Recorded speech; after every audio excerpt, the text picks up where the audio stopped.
I'm quite busy right now, Dr. Reed.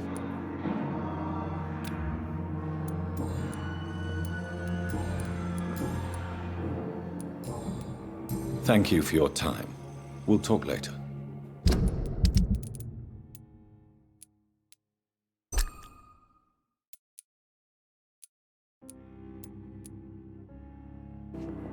Good evening, Dr. Strickland. And good evening to you, Dr. Reed. Can I be of any help?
Please, could you tell me something?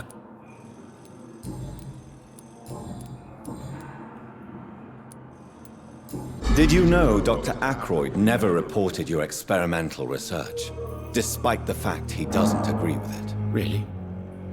I didn't suspect he knew about my work. I must confess I am surprised. Perhaps he thinks you should realize for yourself the danger of what you're doing. See how condescending he can be? My God, he can be so irritating. Goodbye, Dr. Strickland.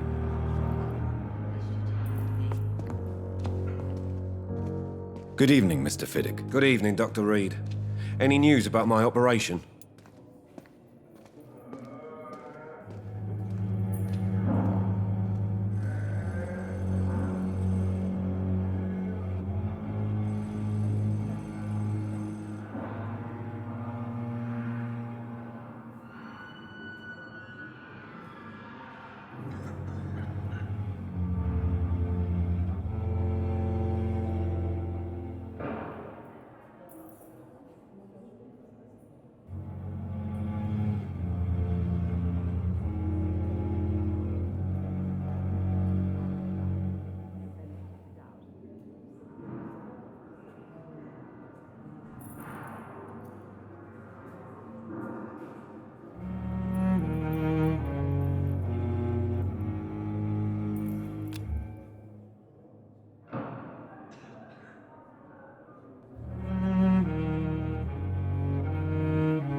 Goodbye for now, Mr. Fiddick. I'll see you later.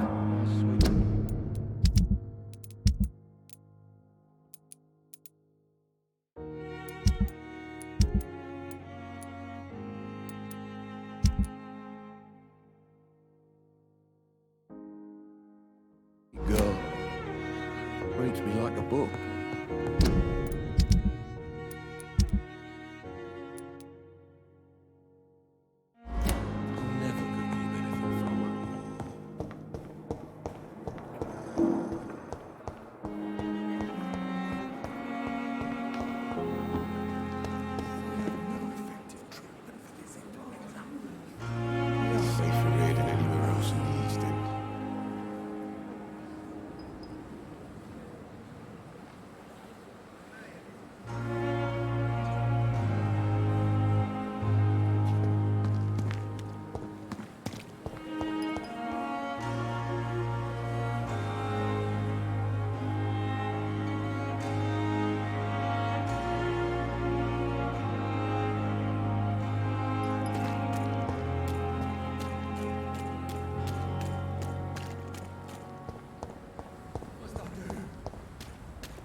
Filthy piece of shit!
See them fancy clothes?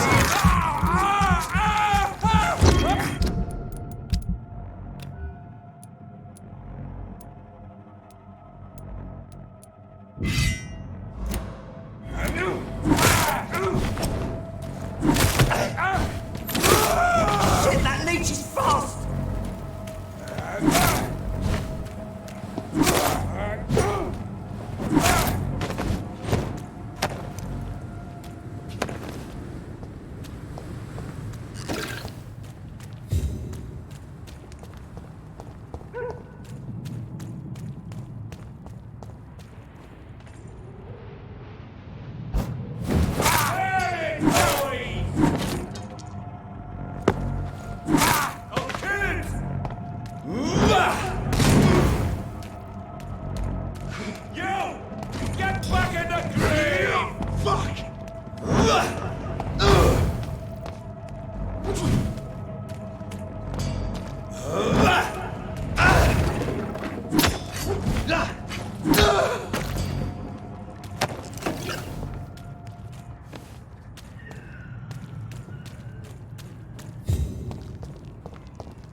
hypocrites, all of them. Maggots and liars.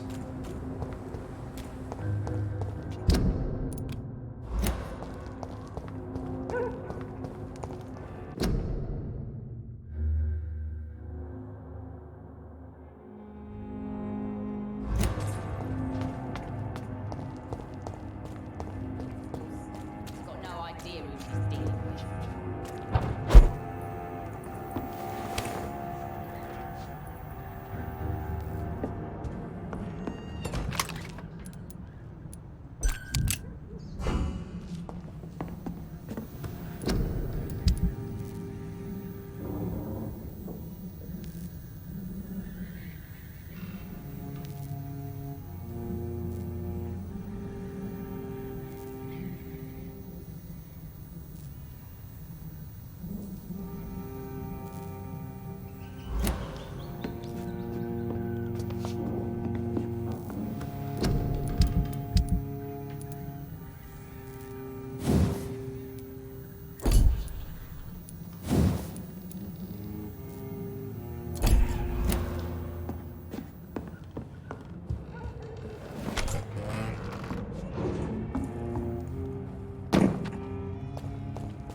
Good evening, Miss Cox. Hello again, Dr. Reed. What do you want?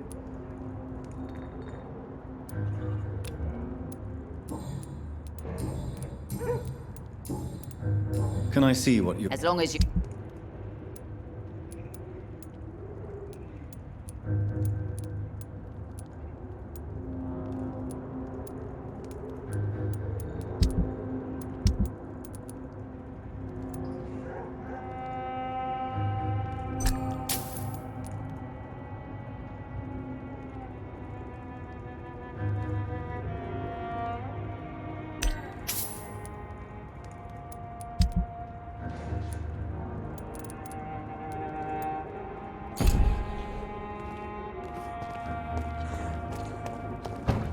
Pleasure, sir. It's been a while since you've seen any news lately.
To every night, a darkness, and every dawn, another death.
car's ready! We found her!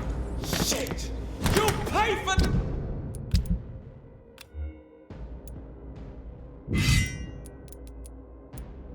that!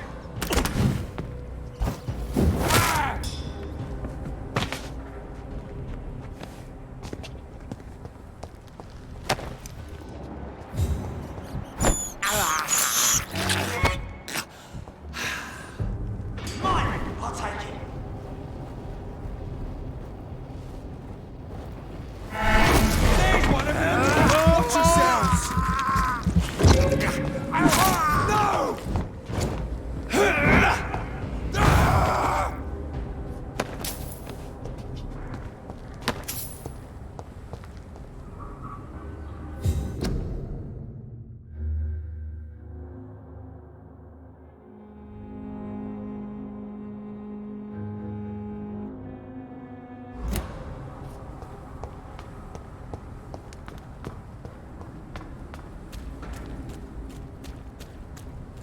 This place.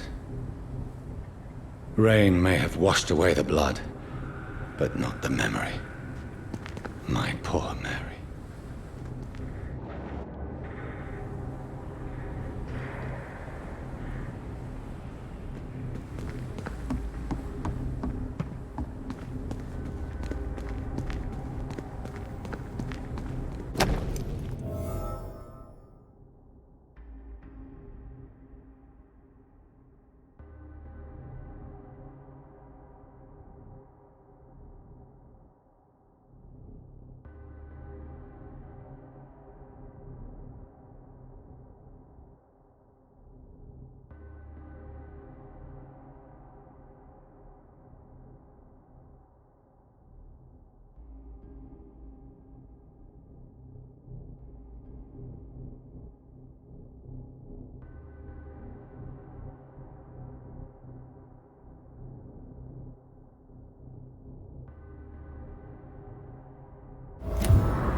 This is my watch.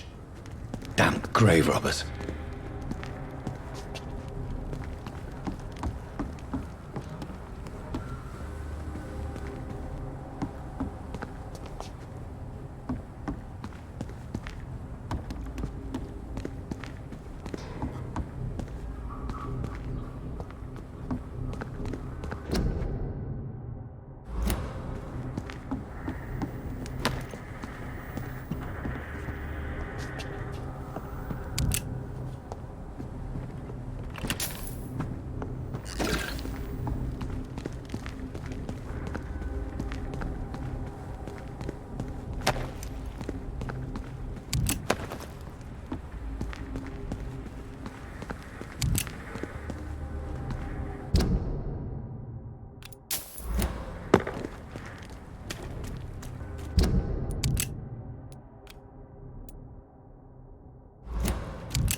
I can't believe I'm doing this.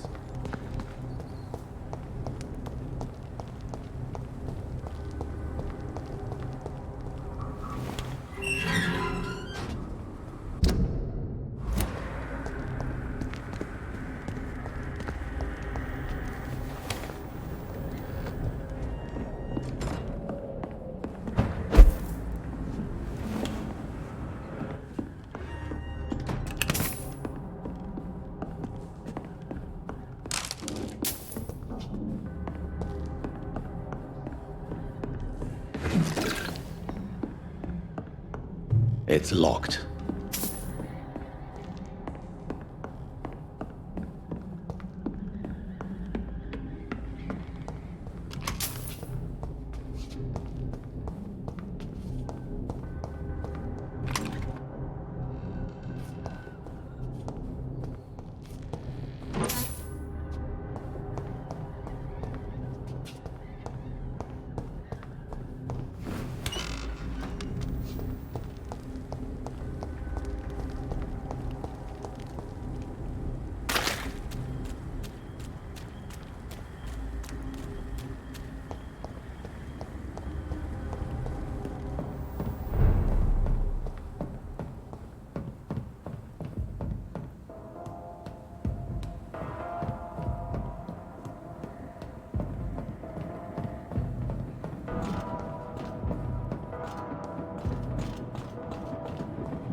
stuff, sir.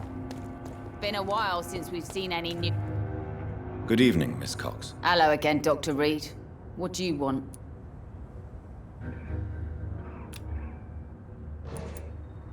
I managed to reach the mass grave in Southwark.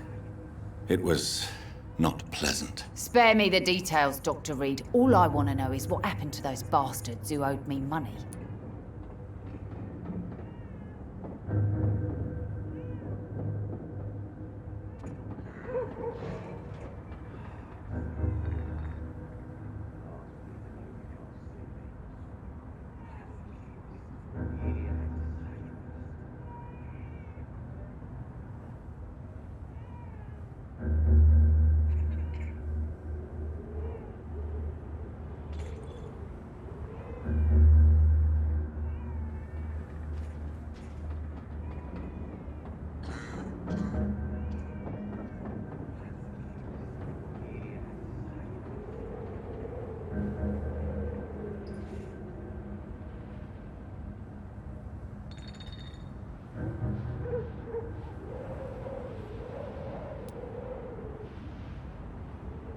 I'm afraid those bastards, as you call them, are in the mass grave. Dead?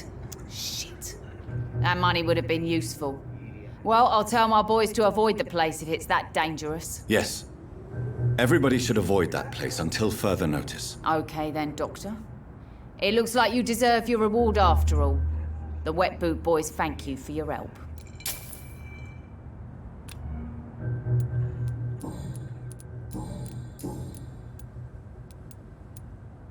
Tell me your feelings about Booth's belief in monsters, Edwina. It makes him look weak in front of the boys, that's my feeling about it. But ghosts don't scare me. You don't believe he really saw something, then? I don't care what he saw or not. All I know is that a real man keeps his fears to himself if he wants to be obeyed.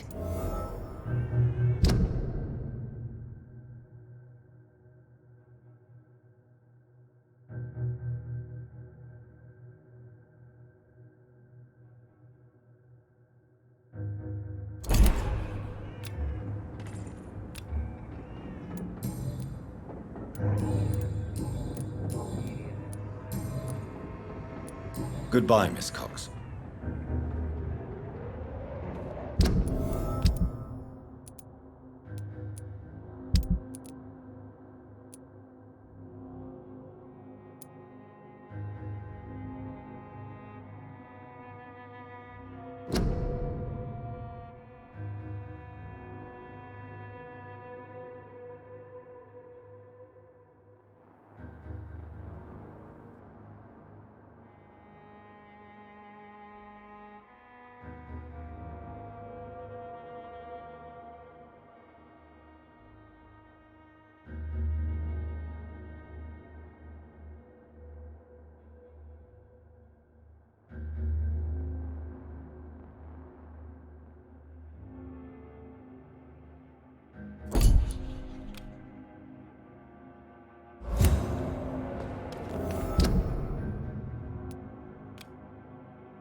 Dog's fault, they say. Then the gangs, the epidemics, everyone's throwing the blame.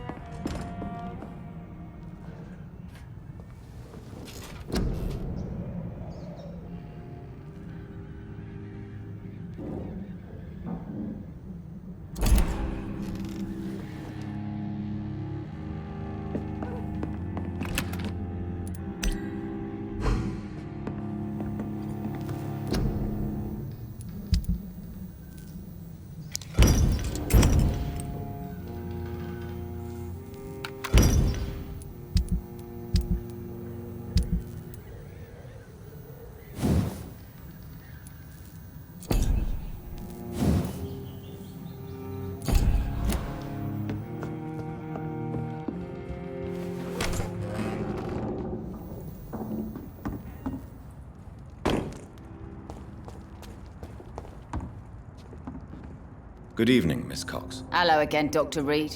What do you want?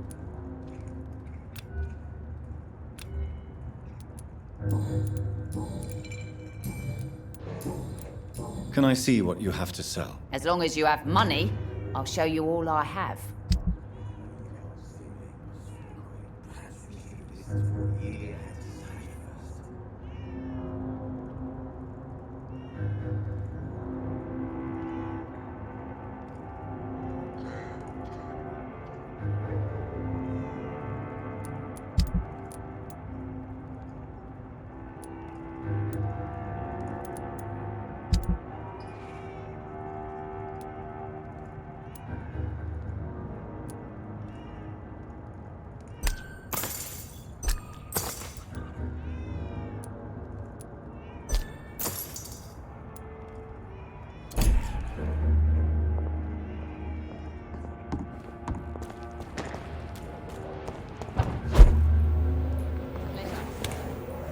Been a while since we've seen any new faces round here.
In the meantime, the boys are waiting for our...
Yes.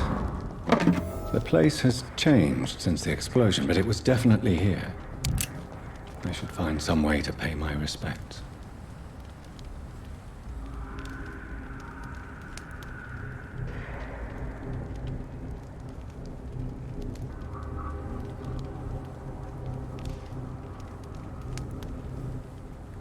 May all who suffered from this tragedy find or rest in peace.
To every night and darkness.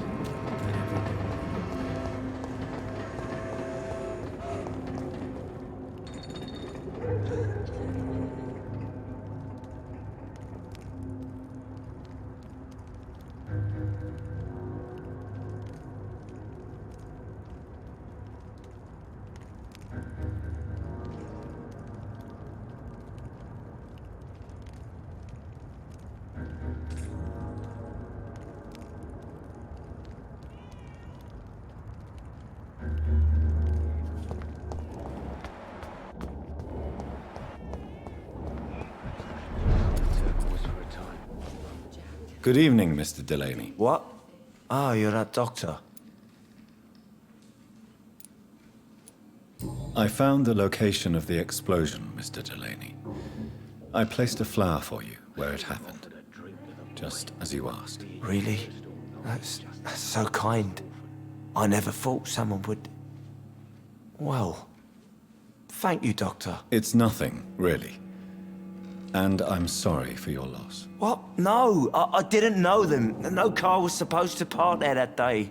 Stupid bastard, why did he park there? You're the man who hid that bomb. I don't want to talk about it. Leave me alone.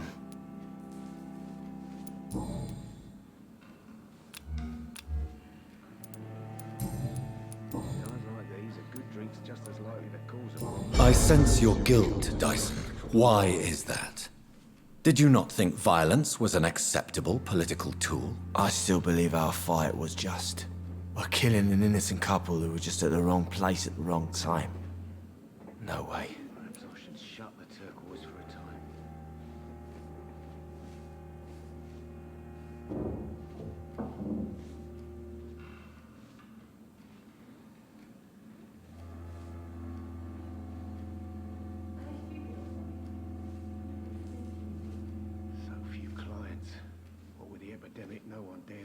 outside.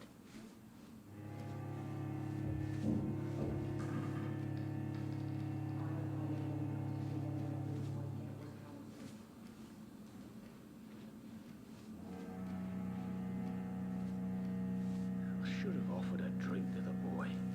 Be he cursed or not, he's just another lost orphan.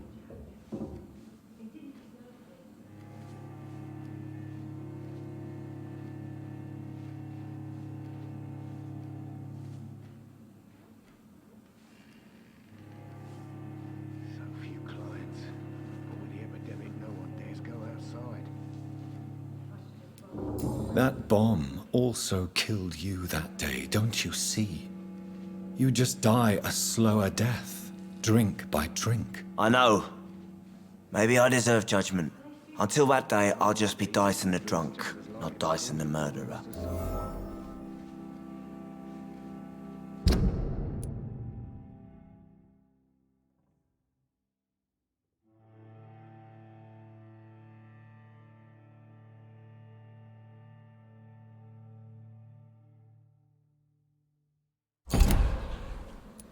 I want you to remember the bomb, Dyson. Tell me about it. No, I don't. I don't want to remember it.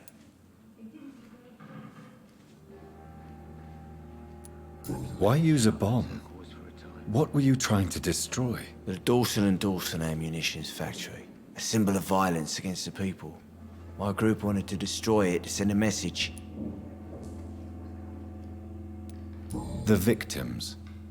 They were not the target then. I spent so much time figuring out the perfect moment. I used a short fuse. No car had ever parked there. Dares go outside. They all died.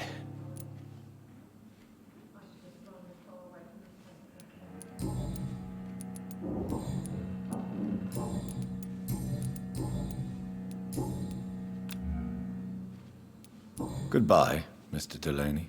I should have offered a drink to the boy. Be he cursed or not, he's just another lost orphan.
Times like these,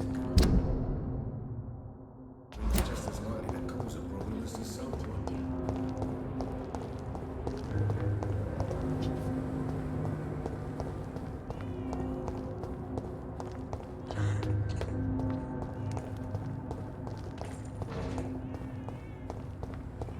I can feel it coming in my bones. A hatred. A wave of bitter death.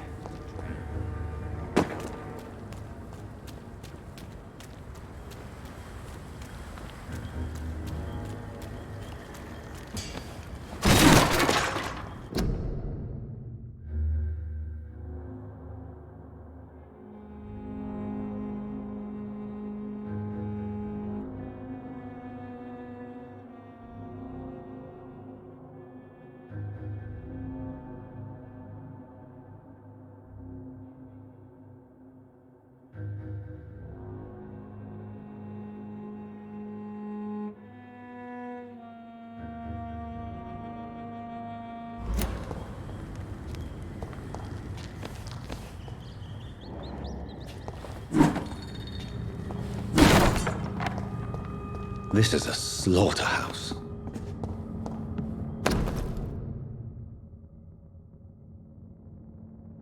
From Seymour to my beloved mother Stella. Fishburne, that sneaky bastard. It's locked, all right.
Good evening, Mr. Fishburne. Yeah.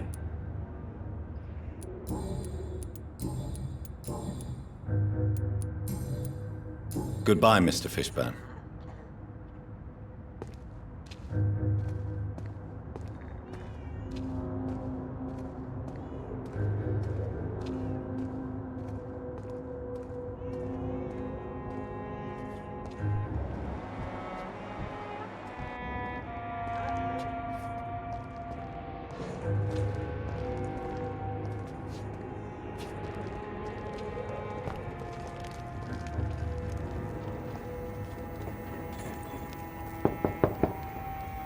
Good evening, madam.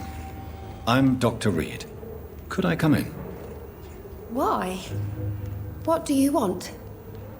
I work at the Pembroke Hospital. I'm investigating the flu epidemic in this area. Oh, the Spanish flu. Well, that's quite liberal of you, Doctor. But this is no time to be knocking at people's doors. I'll leave you then. Good night.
Good evening, Miss Cox. Hello again, Dr. Reed.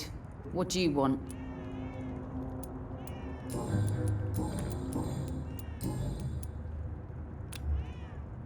Can I see what you have to sell? As long as you have money, I'll show you all I have.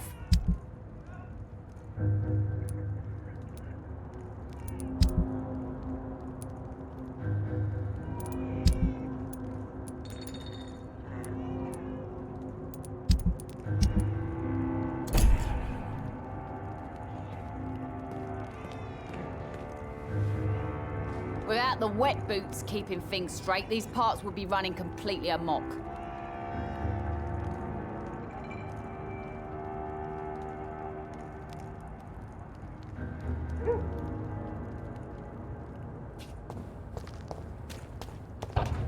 Foolish girl and her pre-principles. She's got no idea.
Did you hear me?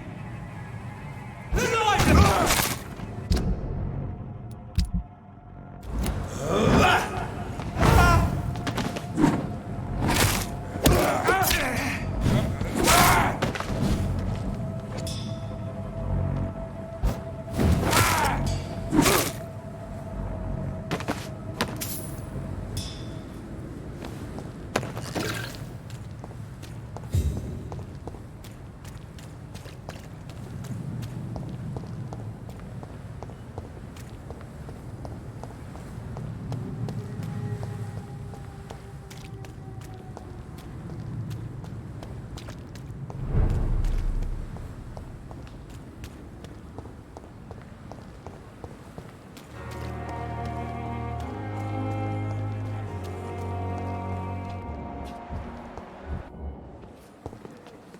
Good evening, Dr. Tippett.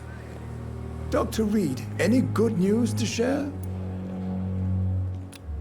Do you need any medical assistance yourself, Doctor? Yes, indeed. But don't worry, I am perfectly capable of taking care of myself. I have no doubt about it, but you are still ill all the same. Please, take this medicine.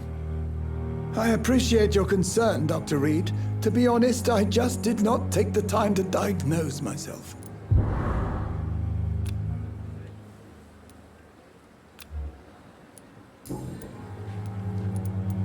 You're exhausting yourself, Corcoran. Maybe you should think about preserving your strength.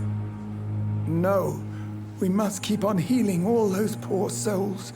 We are the last rampart before chaos. Once more unto the breach.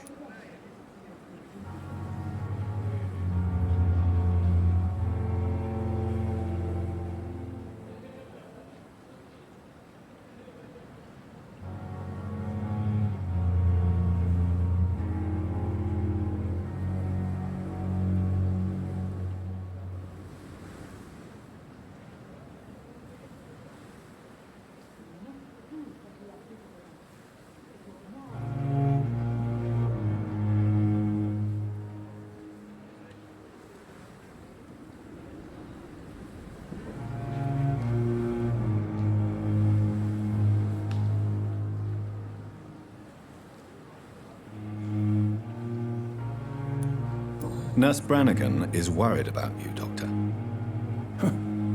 She should not have told you that. I will have a word with her. You don't have to blame her for her honesty. I'm not that kind of man, my dear Jonathan. Actually, Nurse Brannigan's opinion is the only one I may listen to. Nurse Brannigan has been recently accused of neglecting her professional duties. Tell me what you really think about it. This kind of protest is nothing but elitist bullshit. I trust Nurse Brannigan with my life. She has what it takes to be a great doctor. Do you really think she could be the next Elizabeth Blackwell? Believe me, Dr. Reed, a time will come when skill and skill alone will determine who can be a physician and who cannot.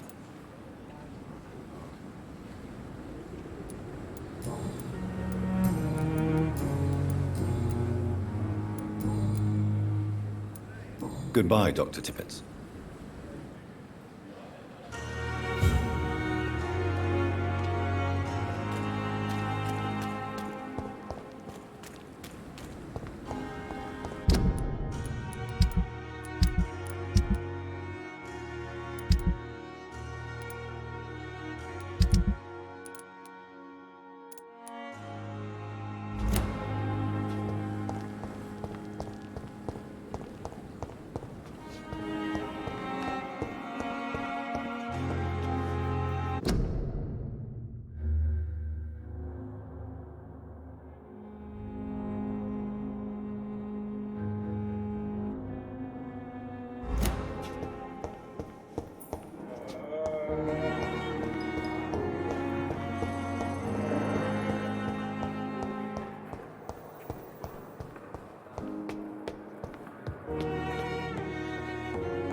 Please, Jonathan, come in.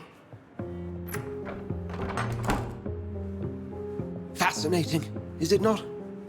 In the last decade, so many mysteries have been brought to light with our microscopes.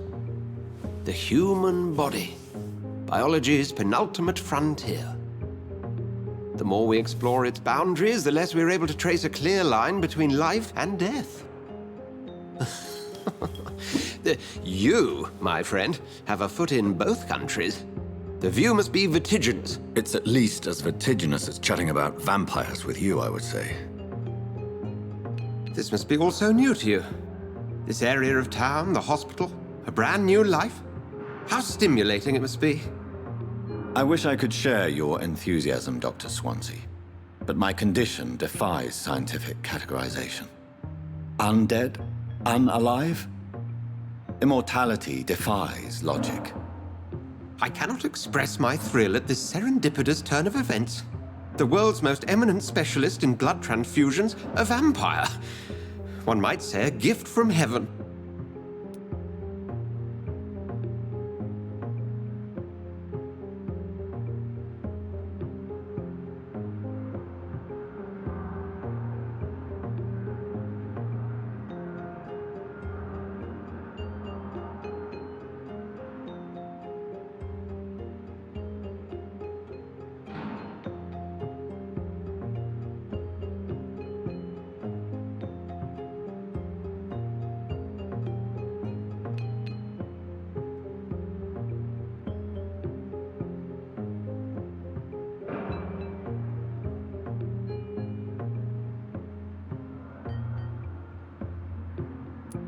It may seem strange, but your words have brought me some comfort here. Forgive me. I've been an admirer of your work for a long time, and now you are so much more than a brilliant physician. And please, call me Edgar.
There is no need to apologize, Edgar. You offered me sanctuary when I had none. Very well. I have a task for you, Jonathan. Something that will require all your newfound skills. Please, go on. The Pembroke only survives through the generosity of our benefactors. Unfortunately, our main donor has found herself in a bit of a bind. Now, if you could help her out... A spokesman or politician is what you need. That's not my calling. And until I come to understand what has happened to me, I require discretion. Discretion is in order, Jonathan. Lady Ashbury has recently received rather indelicate correspondence that, if revealed, would jeopardize her position. And you would like me to eradicate this threat? By the stole, of course not. I would just like you to pay her a visit. Her ladyship is certainly near the tents outside, tending the sick. You can't miss her. Look for someone impossibly delicate. Accepted. I'll see what kind of trouble Lady Ashbury is in.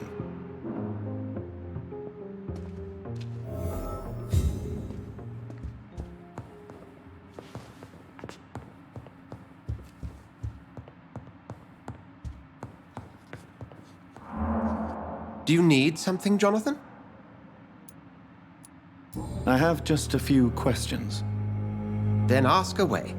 I'm at your service, Doctor. You mentioned something about a secret society. A brotherhood, if I recall. Could you elaborate? Certainly. I've been a member of the Brotherhood of St. Paul's Stole for several years. We are pledged to monitor and report vampire activity in England as impartial scientific observers. That explains your nightly wanderings about the docks and the questions you ask. I feel it wasn't mere coincidence that led us to that part of town. There was something as yet unseen that set those chain of events in motion. Yet you don't fear me. And still, you know the monster that lurks beneath the civilized surface. The Brotherhood has studied your kind for centuries. We believe you are as supernatural as a lion is to a gazelle.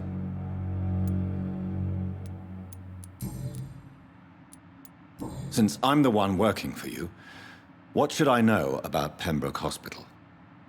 Well, for many years, we have been the only medical facility in this part of town that people can rely on. We support the community here, as well as provide health care.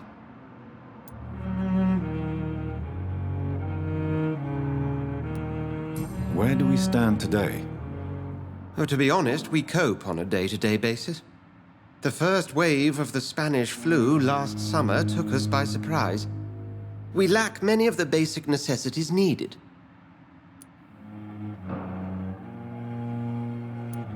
What do you expect of me? What we need is hope. You were a soldier. This is a war. This white coat's still a uniform. We fight to help the poor, the sick of the East End, the forgotten.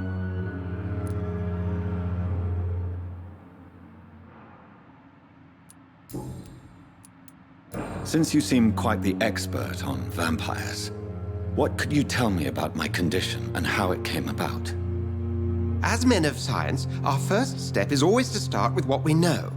Forget the myths, the hackneyed scrawlings, and the penny dreadfuls. They do not scratch the surface of the truth you now find yourself in.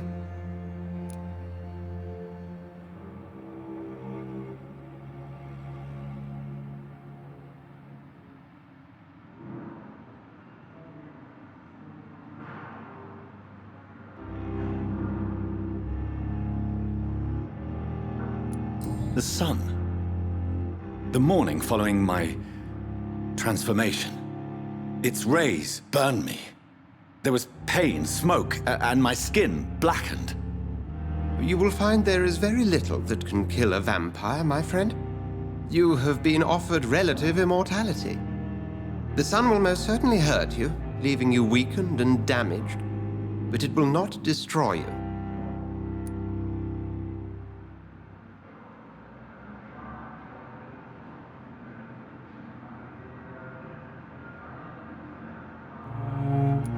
Must I take a life to live? You are a vampire. You feed, and blood is the sole sustenance that can sustain your immortal frame. And only a living creature contains the nourishment you require.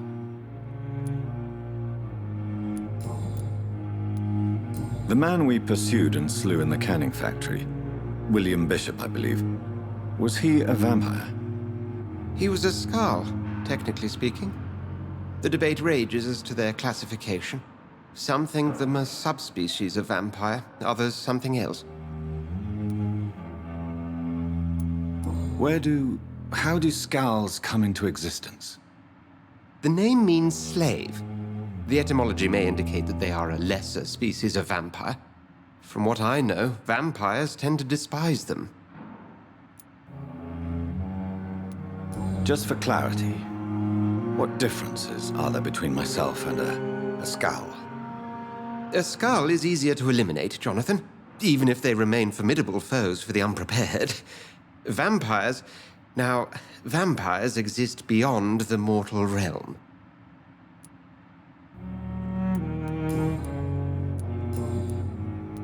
We'll see each other again soon, Edgar.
flu took my dear wife, Emily.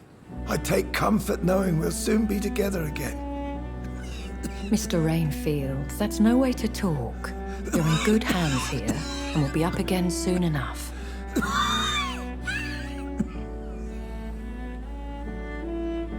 Now do me a kindness and get some sleep. I'll be back round later. Your words are kind, the blessings of an angel. You're the sweet, sweet Lady of Mercy.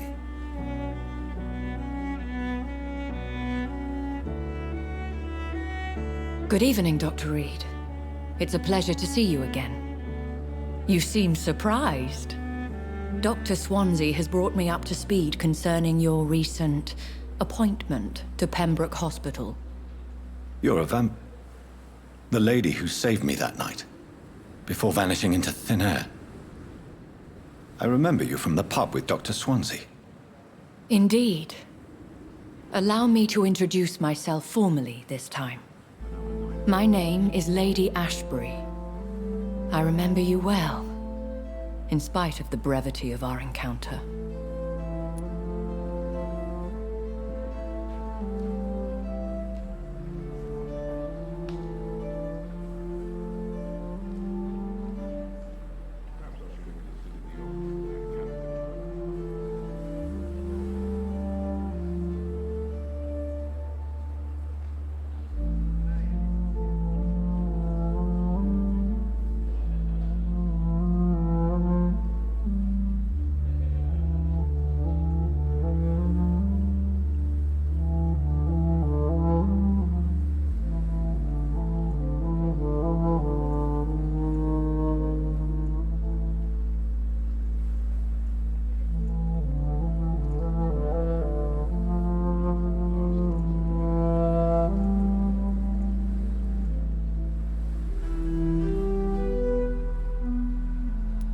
Apologies.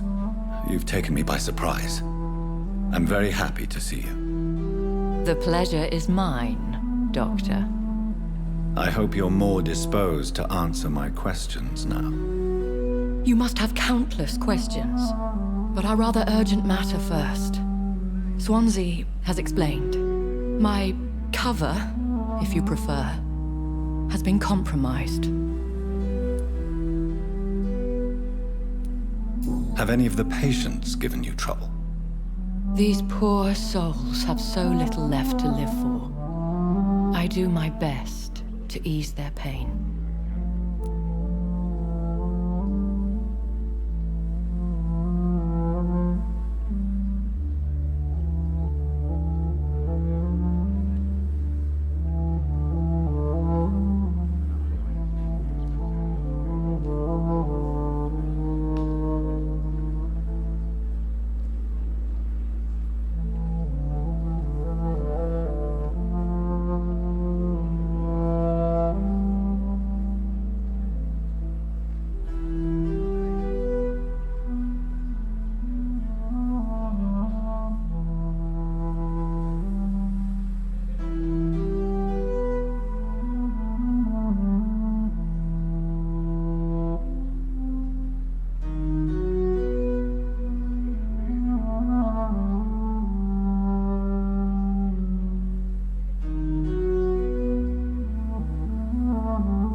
The world would be a better place if it were cared for by women like you.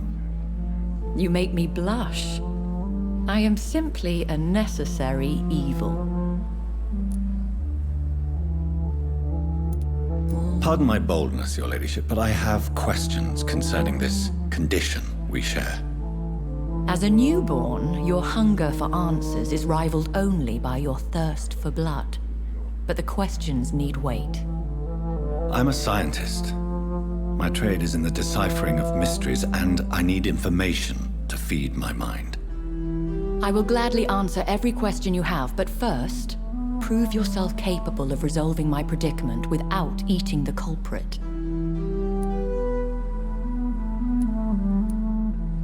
Dr. Swansea has commissioned me to be your agent in this matter. You could start by explaining what's amiss. These past insufferable weeks, I've been the victim of extortion. I've made a first payment, but the blackmailer grows greedy. I must refuse his most recent demands.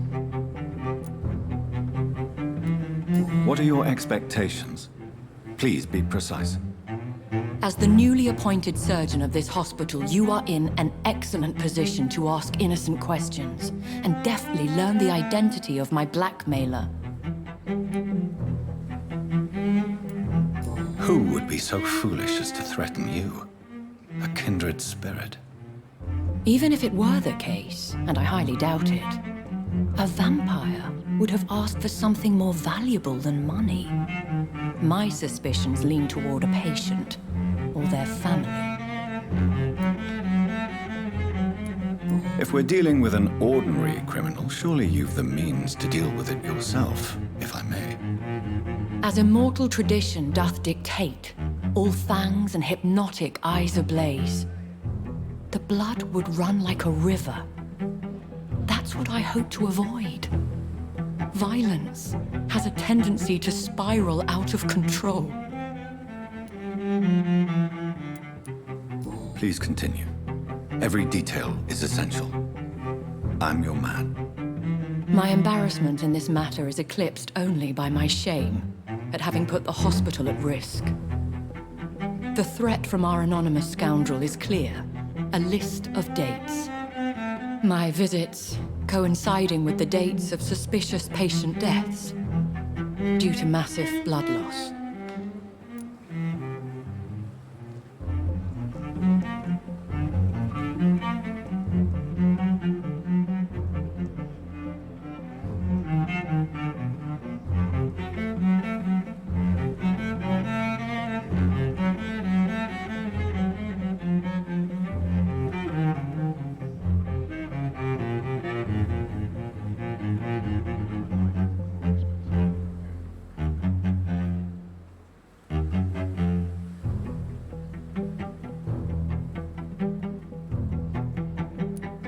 I'll take care of it.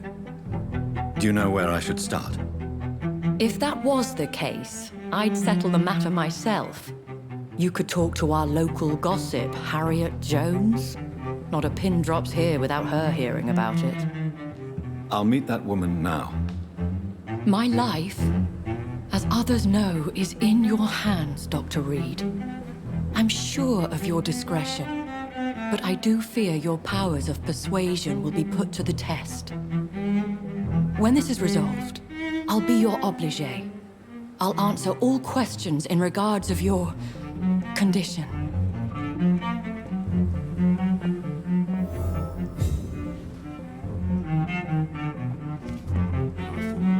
Is our little mystery closer to being solved, Dr. Reed? I think of nothing else, my lady. My situation is delicate, and it occupies all my thoughts.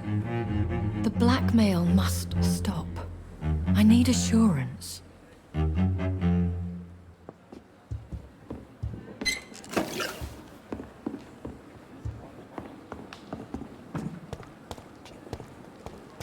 Another night with the glorious battalion of Pembroke.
nurses. Bred with no respect.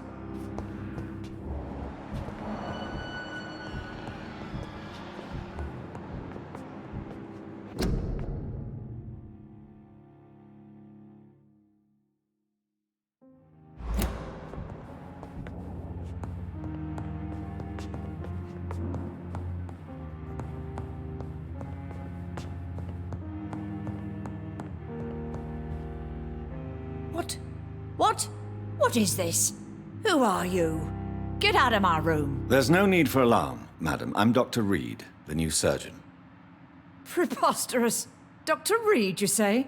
I don't want some bumbling intern. Where's Dr. Swansea?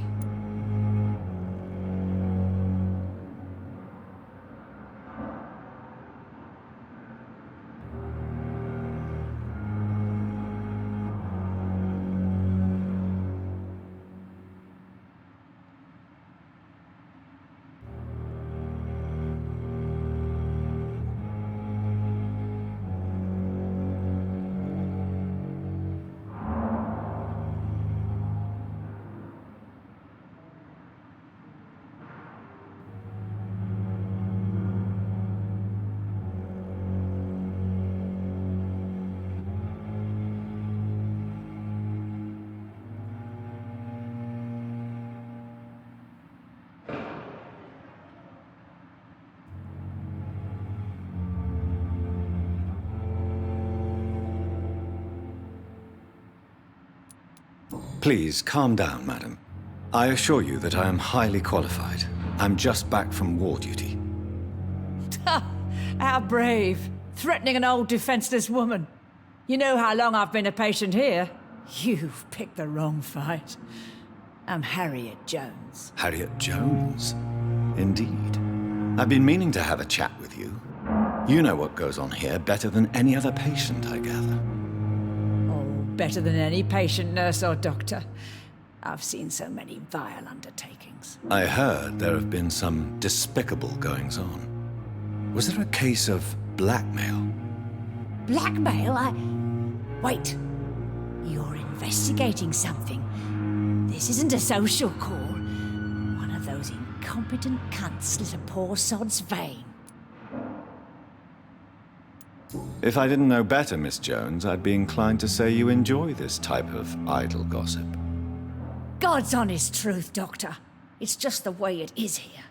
Most of these bitches would let you freeze to death before getting you a blanket. You seem to know more about the goings-on here than anyone else. Beware, Miss Jones, in case suspicion should fall on you. That's it. Blame the old and infirm. I see those little bitches' greedy little eyes. Just waiting for me to pop off, they are. I assure you, madam, this is not an investigation into a possible medical error. Debauchery, then? Nurses Crane, Hawkins, Brannigans, whores, all of them. They can't keep their legs shut. I've seen them scratching slutty sores. Really? Well, if you have irrefutable proof, I'll not have the staff behaving in such a manner here. This is your business, Doctor, not mine. But I swear one of the nurses is cavorting with some man on hospital hours. Thank you for your time, Miss Jones. You've given me something to go on. See you on the next round.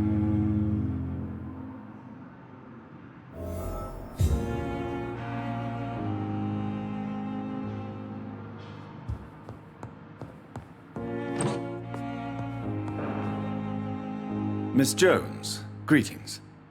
How do we feel? Again? Waking a poor old woman in her sleep? There isn't a poor life needs saving somewhere? Now, I need to ask you a few simple questions. Well, if you really must. Have you noticed any suspicious comings or goings? It would be a great deal easier to make a list of things unsuspicious in this house of charlatans. Come now, Miss Jones. Surely it's not that bad. Have you no eyes? This hospital accepts all manner of souls, regardless of origin. The proper sick cannot heal. We're kept sickened by the refugees. Everyone here is very capable. I have not seen any instances of unprofessionalism. Thieves and murderers, the lot. People have gone missing here, you know. Poof, without a trace. If you could just tell me why you were admitted. It's terrible, Doctor. What with a pain in my chest, coughing up blood, and I get awfully tired. Wouldn't be so bad if I hadn't lost my house and all. I see. No one comes to visit, you know. Not even my own flesh and blood. I'll come and visit you shortly. Good night, Miss Jones.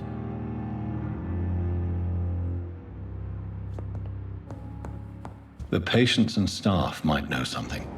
I'll start my investigation with them.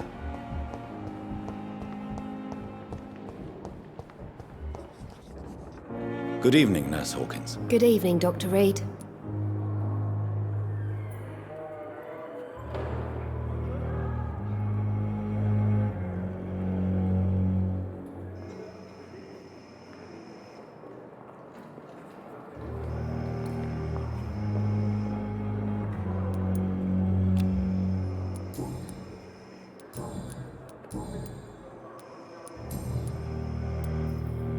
What can you tell me about the strange man visiting one of the nurses during her shift? Let me guess.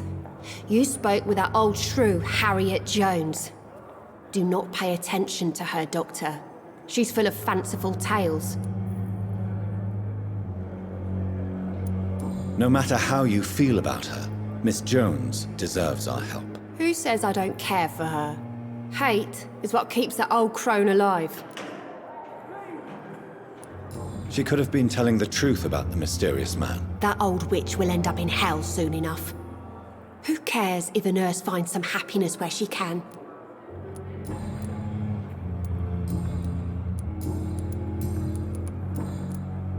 Goodbye, Nurse Hawkins.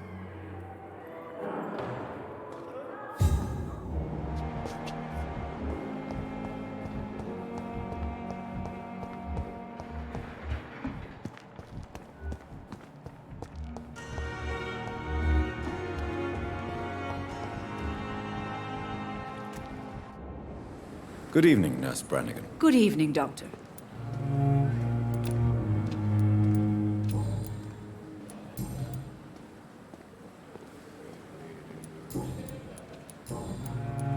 Do you know if any of the hospital staff have criminal backgrounds? The people who work here all come from very different backgrounds, Doctor. Just like the patients.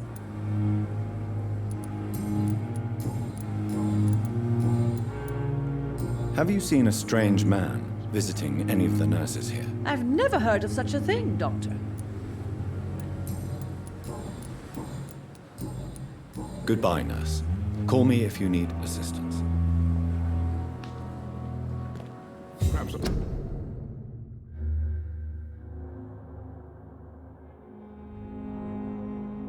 Should have considered the offer from that Cadigan fellow.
You're sure you don't come back with me? Nah, I have to see someone at the hospital. Be careful. You look so bad they may keep you as a patient. Fuck 'em. I don't like hospitals. Or doctors. Well then, when you go back to Whitechapel, you may find this useful. What is it? A pass for a free medical exam by the best nurse available. Just read it. I don't read well, but thank you, I guess.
Good evening, Milton. Good evening, Doctor. Still trying to save lives? Have you heard of any underhand dealings going on in this hospital? There are a lot of secrets round here. I'm not surprised someone tried to make money from them. What kind of secrets? I'm not in the gossip business, Dr. Reed. If you want to know more, you better talk to Harriet Jones. She's the eldest patient here.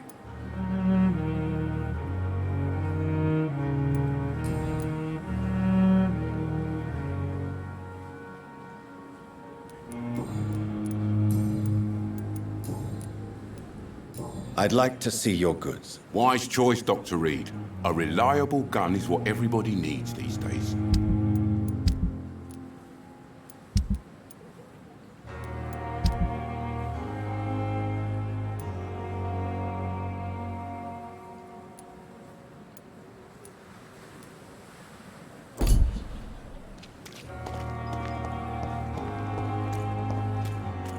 If only I were young again. Just a dozen years or so.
We are horrific liars.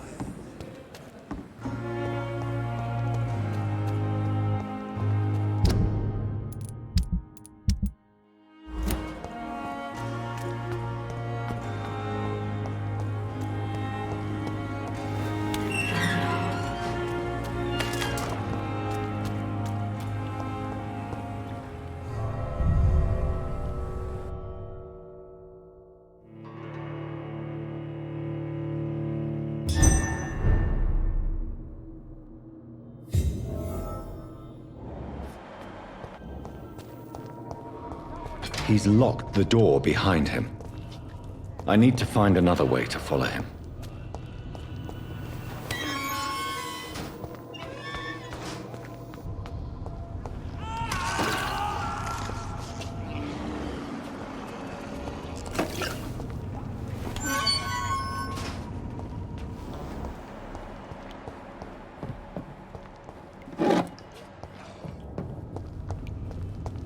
This man has been savagely attacked and dragged to the floor. I want to see the sky, feel the fresh air.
Are you injured, sir? Help me get out of here. I need to get out. I'm Dr. Reed, and I'd be glad to help you, but you must calm down first.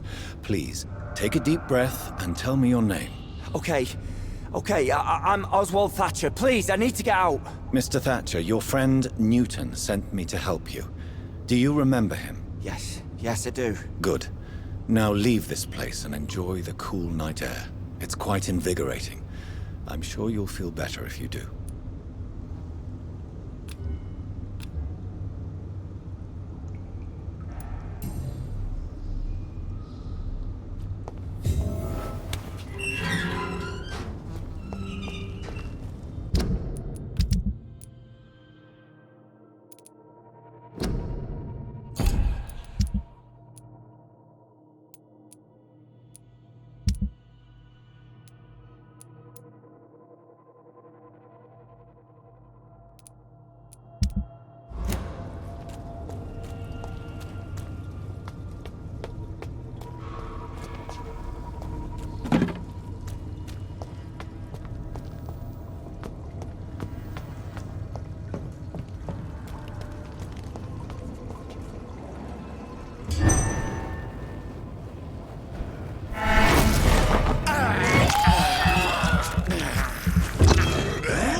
I can't believe I'm doing this.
What sort of creature is this?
Here's what's left of him. Not a lot to check, but I should anyway.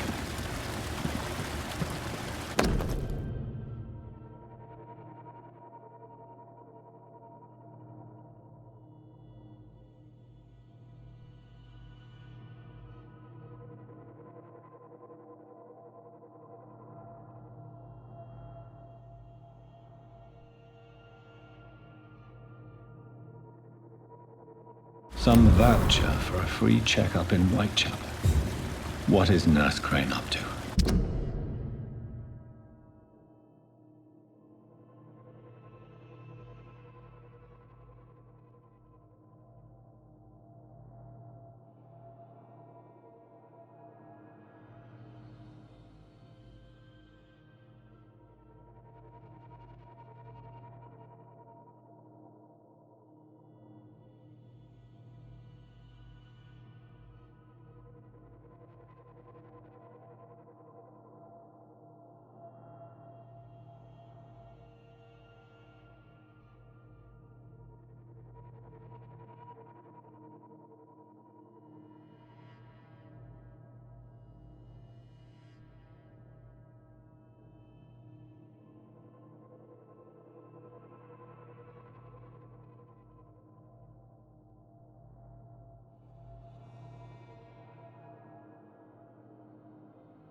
I really must find her.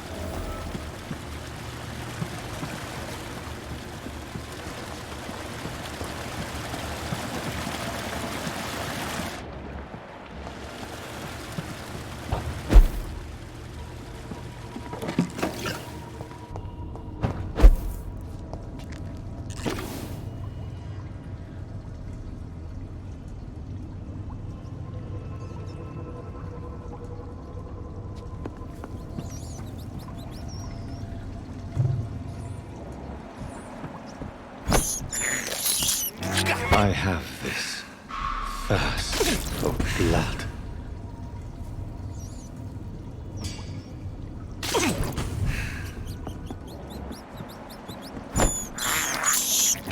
This is despicable.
Good evening, Mr. Goswick. How are you? I'm okay. Do you need any help? I'm afraid I may, sir. I don't mean to be a burden. You are not a... And you have my...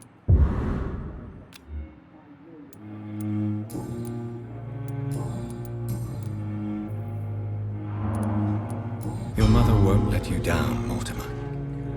Don't you share her hope for a better future? No. I don't. Won't you even try? Do you want me to promise you I'll get better? Do you want me to tell her the same thing? I could, but it would not change anything.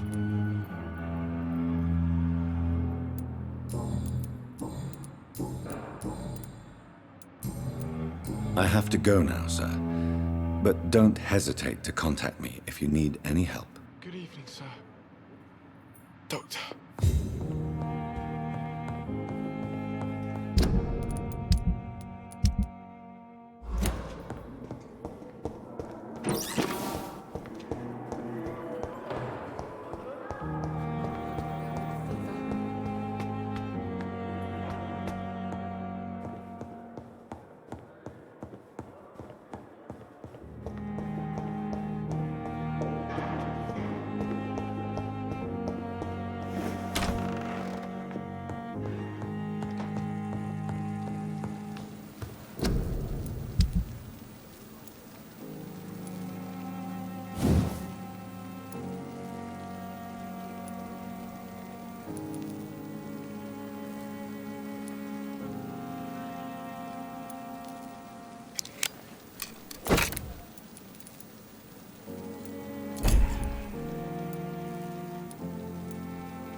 If only there were more of us, with less resignation and more determination. Good evening, Milton. Good evening, Doctor. Still trying to save lives?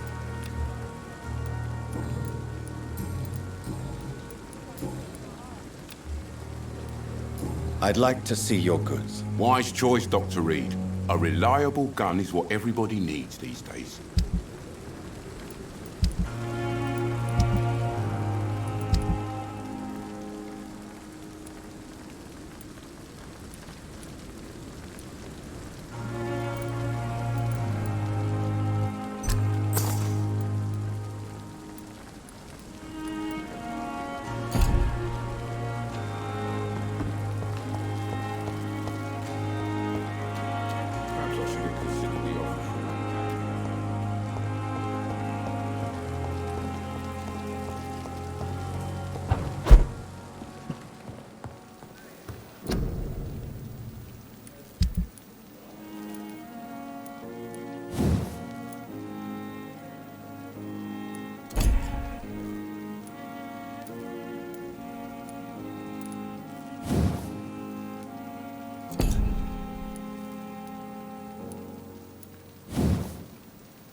I can't believe I'm doing this.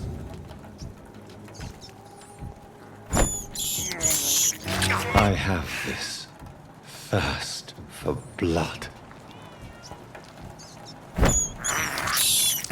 I can't believe I'm doing this.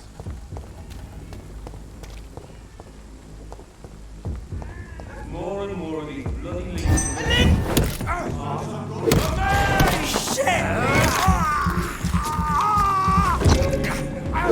Oh my god!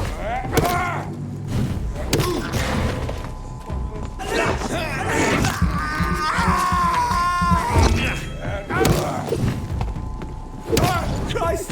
She's dead!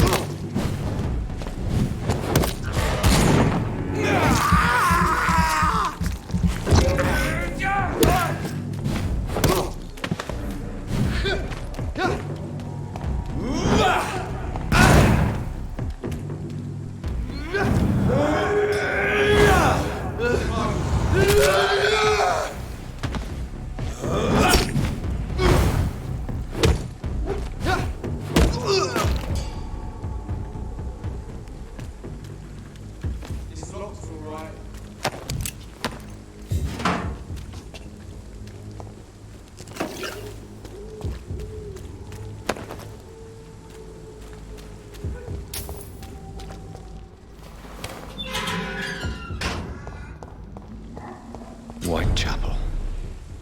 This neighborhood is linked somehow to the kind Lady Ashbury's blackmail. First, let's find this Petrescu fellow.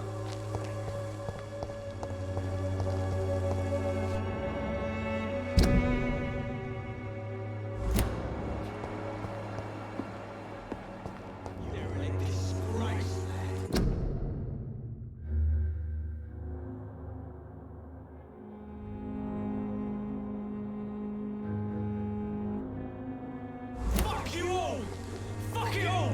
Stop it now, Albert! Stop it! Me? I'll not die in some piss-stinking alley reeking worse than a week-old lavvy. Are you all right? The bastard hit the wall next to me. I don't even know if he meant to miss. If you've been hurt, I can help you. I'm a doctor. Name's Albert. Remember it. Now bugger off.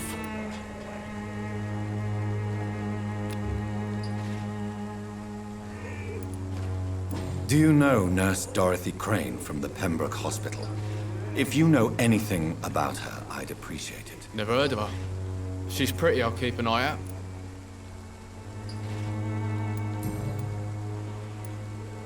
What happened? Did you really steal that man's medication? Hey, I didn't do anything, it ain't me.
All right.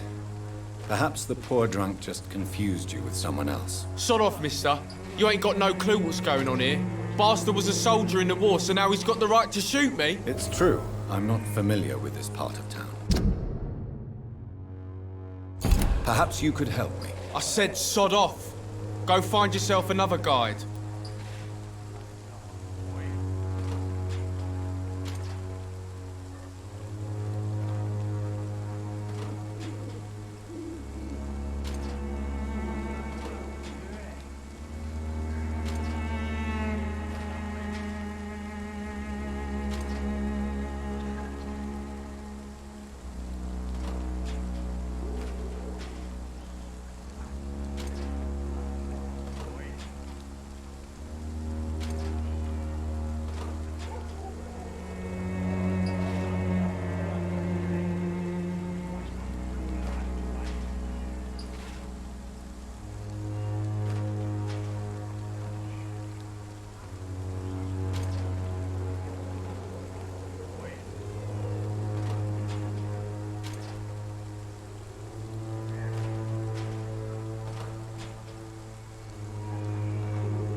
Goodbye, young man.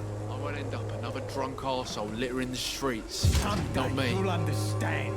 You've wasted your life away. What? Shooting a boy in the middle of the street. Not the best thing to do, wouldn't you say? What? You saw what happened? Who are you? I'm Dr. Reed, and I'd like to ask you a few questions, if you promise me to set your gun aside. No. Look, I'm not a violent man. I'm Benjamin Palmer, doctor. And no one can help me. Not even you.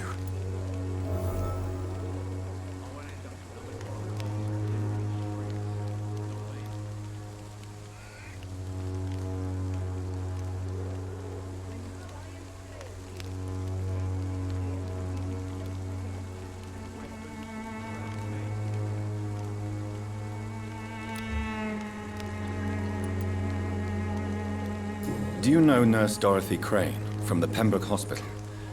Have you heard anything? It's funny, I've been searching for her too. I need some pills. But the woman is a phantom, if you ask me. Really? And why is that? Word is she ain't real. She's a cover for some doctor who runs an illegal dispensary for migrants.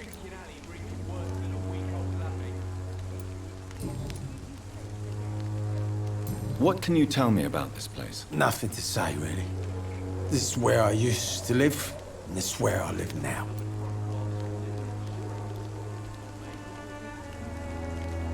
You don't have anywhere to go? No family that would welcome you? Not since the death of my wife, Albert's mother. She was sick, you see. Long before the flu and all this shit. You mean you used to have a better life? Yeah, I had a wife, a home, and a job. I even used to have a name. And now I'm just Ben. Ben the Tramp. Perhaps you could focus for a moment and tell me your troubles. I'm sick, broke, and my son just stole my pills. Everything's coming up roses.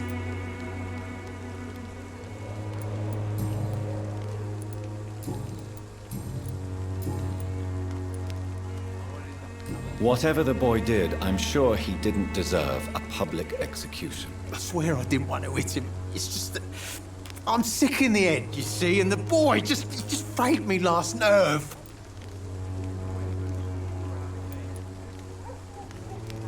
What is it, Benjamin? It was the war, wasn't it? Your nerves are shot, aren't they? I need some answers, Private. From one soldier to another. The doctors called me a liar, a coward. Put me in a straitjacket, locked me up. Finally, they sent me back to the front lines with a handful of tablets.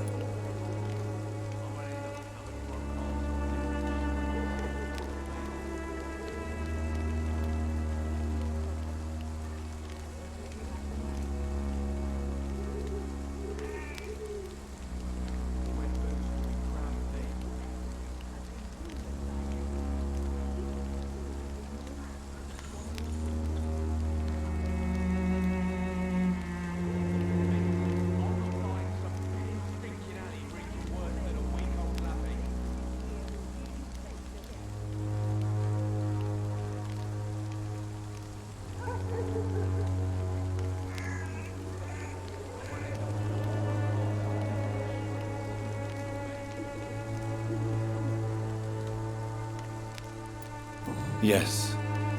Sounds like shell shock. I've seen a few cases like yours. This is nothing you should be ashamed of, Benjamin. And it's perfectly natural in your situation. I'm not ashamed. I just need my pills. Peace and quiet, that's all.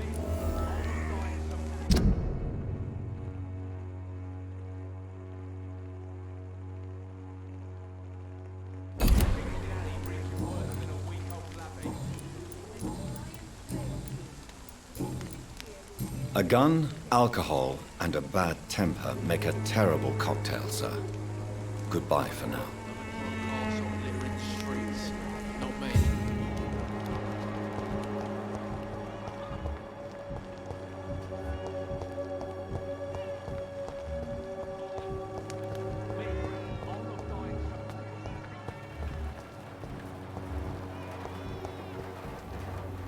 Good evening, miss. Good evening, sir. Are you interested in a miraculous cure for this unknown and deadly epidemic? Actually, I am. Then you have come to the right place. The famous Swanborough cordial is all you need to help keep you in perfect health. Oh, really? Why didn't I hear about it during my studies? I'm Jonathan Reed, by the way. Dr. Jonathan Reed. Ah, my brother has spoken of your research, sir. I'm Loretta Swanborough, and it's always a pleasure to meet a fellow healer.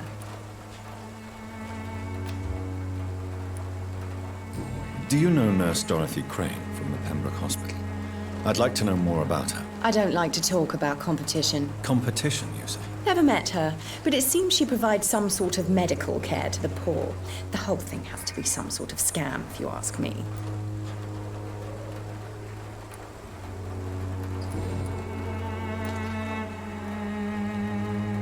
Tell me, who intrigues you most in Whitechapel? The region itself is something to see, but I would say Camellia the mute florist who gives away her flowers. What do you think of the locals? Most of them are afraid or desperate. They all come to me eventually for my remedy. Is there anyone I should avoid? Cadogan Bates, without a doubt. The bloody bastard remorselessly exploits poor migrants as soon as they get here.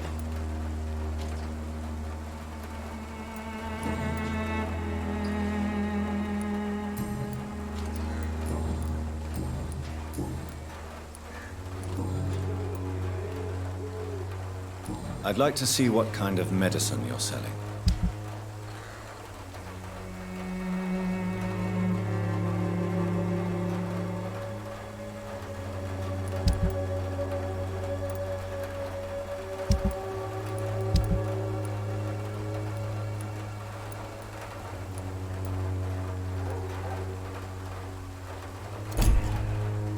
When science fails you, this elixir will give you faith again.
Welcome, sir.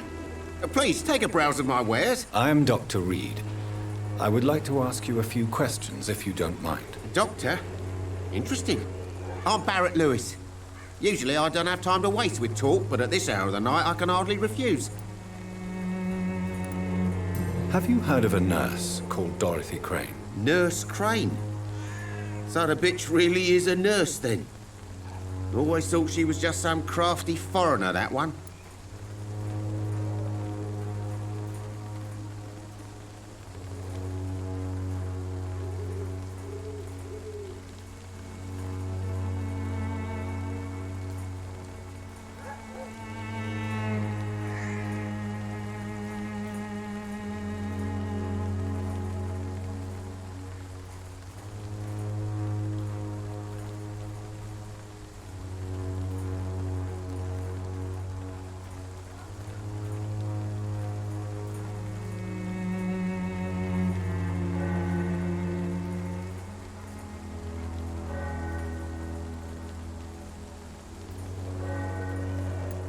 Yes, she's a nurse, and quite a good one. What did she do to gain such notoriety? Dorothy Crane ain't even a real name. Something like Dorothea Craniu. Something like that. Came to England fleeing the war, I was told. That doesn't explain why she irritates you so much. Your precious Nurse Crane gives away medical supplies and prescriptions for free. I offered to sell it for a fair cut, but no. Miss Crane wanted to play the quiet saint.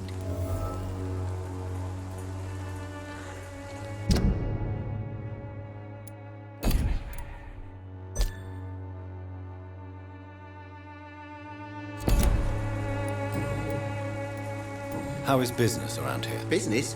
I have no business. Between this racket, theft, and customers getting scared, I'm losing money every day. I see. Sounds like you blame someone in particular for your situation. It's no secret Joe Peterson spends his time harassing merchants. But with me, he's trying to put me out of business once and for all.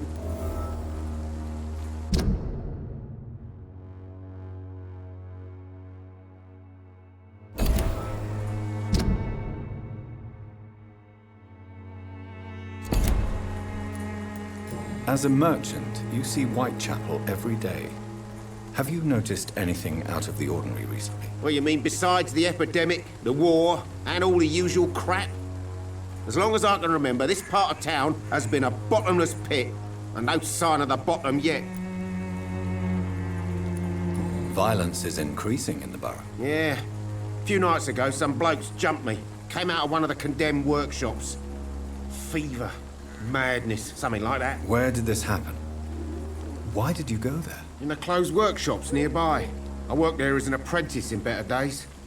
Now I only go to find trinkets or tools. Too bad I was mugged, though. There was good money in that little box of loot I lost. Have you been hurt? No, but that's only because I ran like hell. Those men were raving lunatics, I tell you. Not even able to speak anymore, just screaming.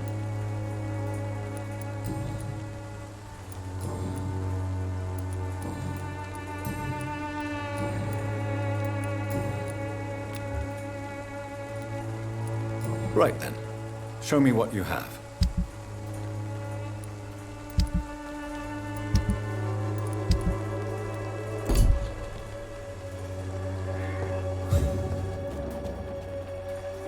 Excuse me, sir. I have a few questions for you. Another journalist? I didn't answer the first one, so piss off! I'm not a journalist, I'm a doctor. A doctor, you say? It's quite a rare breed in this part of town. Really? But still, here I am. Dr. Jonathan Reed, at your service. I'm Joe Peterson to some, but Colossus Joe to most. And I don't remember asking for your service, sir.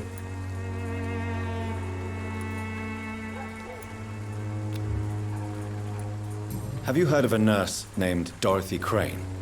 She's a colleague of mine, and is supposed to live around here. Dorothy Crane? Yeah, I know her. One of the few good souls who dare to help the sick around here. Could you please tell me more about her? She's a nice girl. Tries to help the migrants. I offered to give her a hand, but she said my reputation would attract too much attention. May I ask what you do around here? I do whatever I want, and sometimes even more. Now sod off. According to you, physicians are scarce in this part of town. Why is that? Not familiar with this neighborhood, are you? I guess your fancy colleagues are too afraid of being stabbed in the back. This part of town does have quite a reputation. Would you say it's justified? Totally. Look at me, for instance. I always look my opponent in the eye before knocking him out. How did you become the local bully everyone is afraid of, Joe? There's no pride in roughing up poor bastards. But this is the only job I've found. And it pays well, too. A job? So you're racketeering for someone else? I got enlisted by the Wet Boot Boys, a gang from the docks. I'm their muscle for their dirty work.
Most people don't become thugs when unemployed. This is a choice you made. I don't care what you think, sir. I do what I have to do for my own reasons, and that's that. I'm not sure Mr. Lewis would agree with your by all means necessary philosophy, sir. Oh, do you really think he's the poor victim here? Barrett can be as sneaky as anyone. Long ago, I even called the bastard my best friend.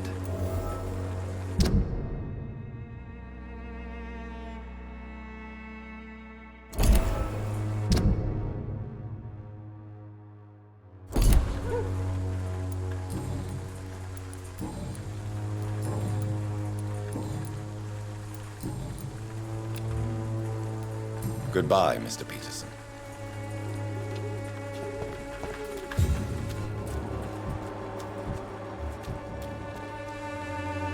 Don't be shy, handsome. What can Christina do for you? I'm not looking for what you're selling, but I'd like to ask you a few questions, if I may. I'm a doctor, Dr. Reed. All right then, but be quick, though I usually get paid when I open my mouth.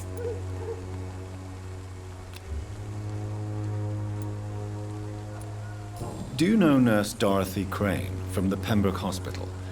Anything you can tell me about her would be helpful. I don't know her, but I know her name is Dorothea Crăciunescu. She came from Romania like me and many others. You seem to respect her. Dorothea helps the sick people of Whitechapel. Everyone should respect that.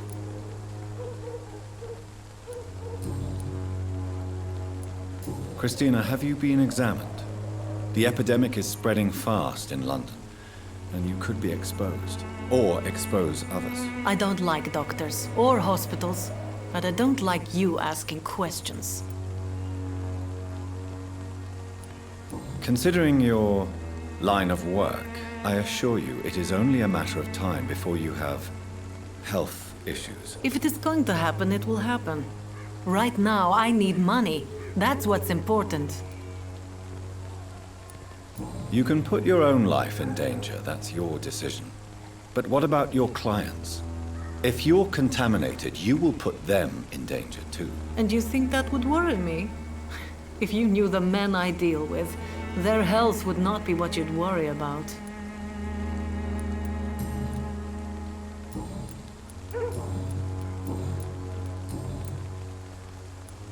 Tell me about yourself. Are you joking with me? People don't usually come to see me for conversation. I have no interest in your work. I am, however, curious as to what led you into this career. Short story. The war, exile, and England. This country is not especially welcoming. I've been refused many jobs because of where I am from. I had few options left.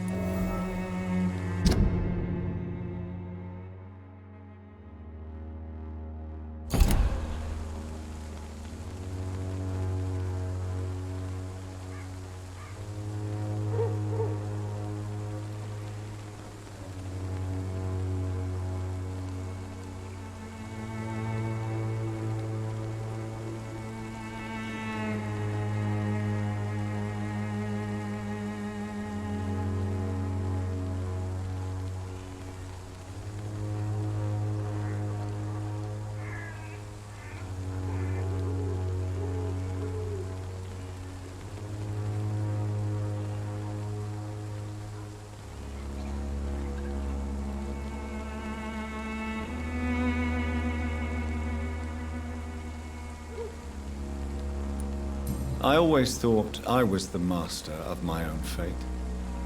But now I know we don't always have control over our lives. I don't judge you. You know, this money is not only for me. I have good reasons to need this money quickly, but it is not your concern, Doctor.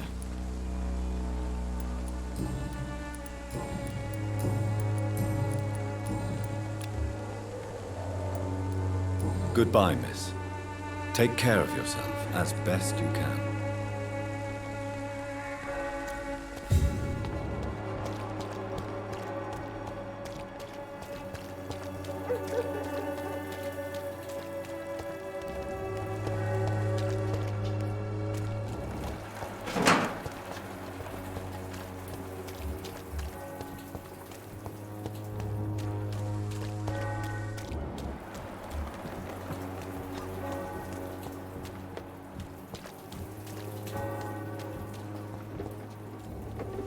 Excuse me, sir. Are you familiar with this part of town? Name's Clayton Darby, reporter. Sorry, I'm new to Whitechapel.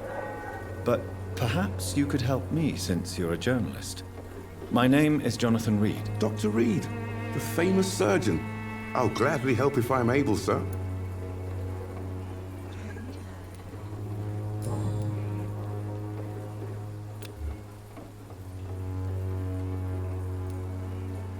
Why are the newspapers keeping silent about the Spanish influenza? It's as though none of you care. There's a war going on. People shouldn't be demoralized by news of deadly diseases.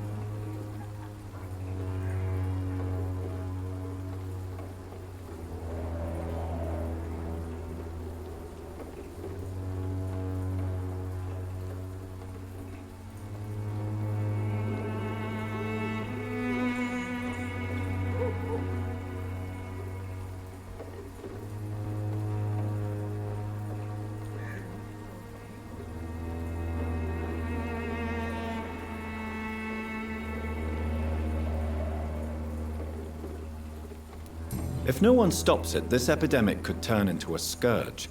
It may kill more people than the war itself. Yes, this is another kind of war, but just as deadly. History will judge us all for what we did and what we did not. What is a journalist doing in this borough after sunset? He goes where none of his colleagues would dare to go, to inform the country. So you risk your life to reveal the truth.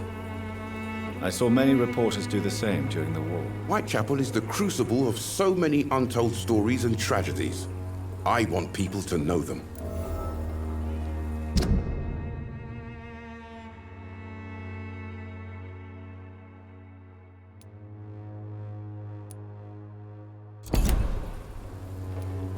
That's quite honorable of you. But is the public interested? Not at all, sir. And that's why I'm an independent journalist. hoping to sell some stories.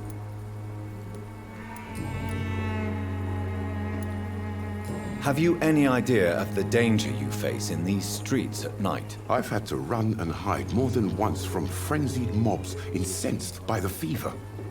Do you think the flu is really responsible for this, Doctor?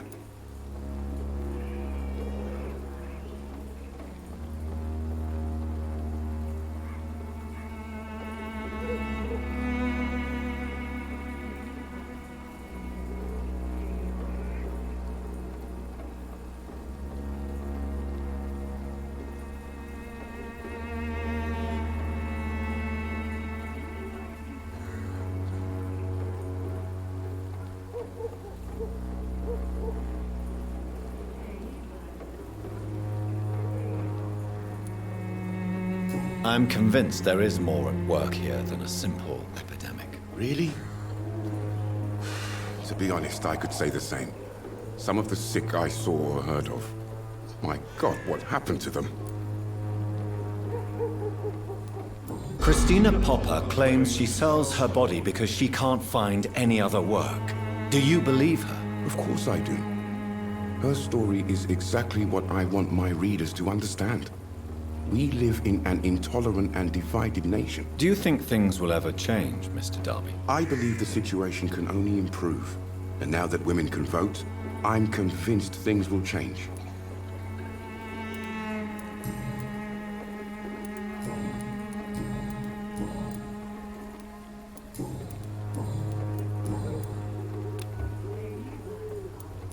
Goodbye, Mr. Darby. Farewell.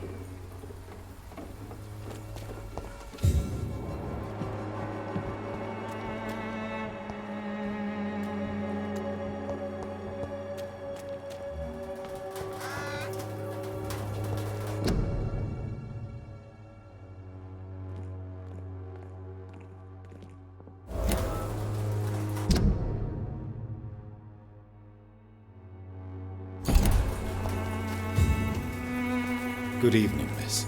I'm Dr. Reed. I'd like to ask you a few questions. I know what you're thinking. A tall stranger who meets a girl in the street at night. It reeks of the penny dreadfuls. But I mean you no harm, truly.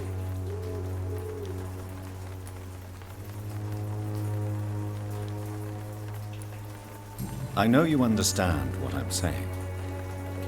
Your silence has nothing to do with you being mute, does it?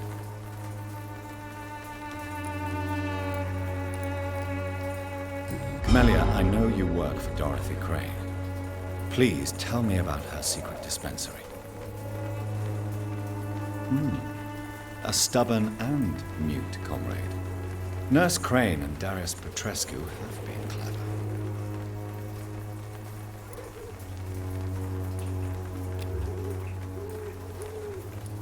Very well. Goodbye, then.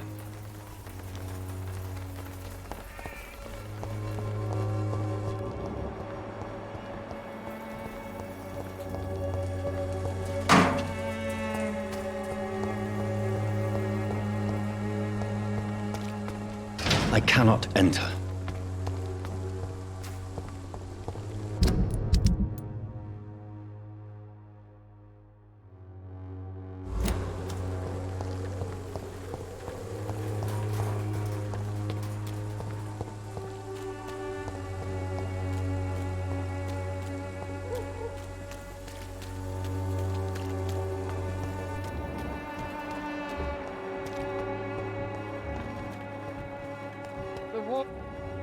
Forgive my interruption. Do not apologize, my son. Father Tobias Whitaker is always happy to teach mortals about the incoming Armageddon. I am Dr. Jonathan Reed, and I just have a few questions. A scientist?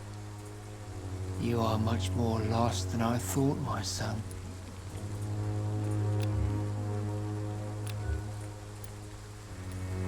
Do you know Nurse Dorothy Crane from the Pembroke Hospital? I'd like to know more about her. I don't like the liberal ideas of nurses, but I especially abhor that Nurse Crane you mentioned.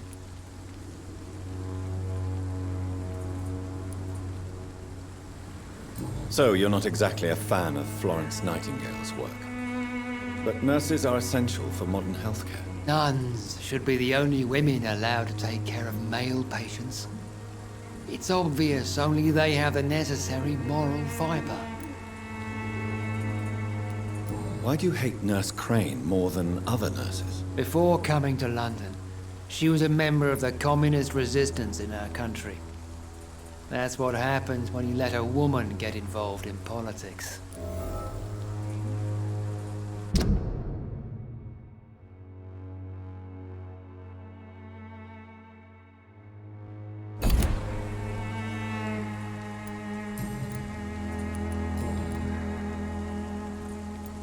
What do you mean when you say that I am more lost than you thought? All scientists are entangled in a world of causes and consequences. And most of them can't see the plain truth. Quite a judgmental opinion, if you ask me. But what do I know? Blinded by science as I am. But you are seeking answers, aren't you? Answers about the Armageddon about to strike the city. Answers about the hidden truth.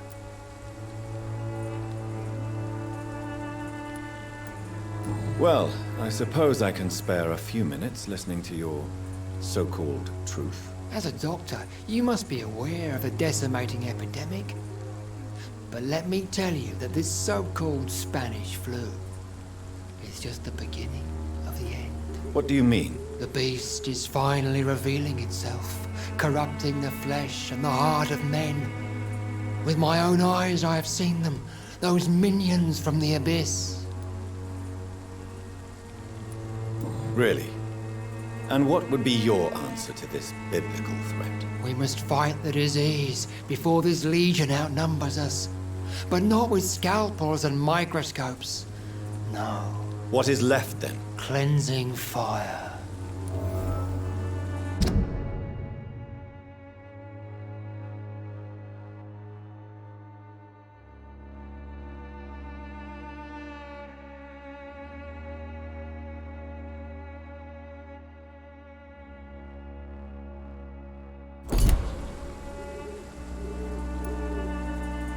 What do you mean when you say that I am more lost than you thought? All scientists are entangled in a world of causes and consequences. And most of them can't see the plain truth. Quite a judgmental opinion, if you ask me.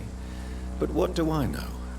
Blinded by science as I am. But you are seeking answers, aren't you? Answers about the Armageddon about to strike the city. Answers of... I am. But the answers I seek are based on facts, not superstition. What do you... All quite a... you... Well, what do you... The beast... I have heard enough. Goodbye. Good evening. It's Father Whitaker, my son. So, are you still lost in your rational delusions? Tell me, Tobias, what exactly is your plan concerning the cleansing of this city? God will recognize his own. More than once this city has risen from the ashes, hardened and purified by the flames.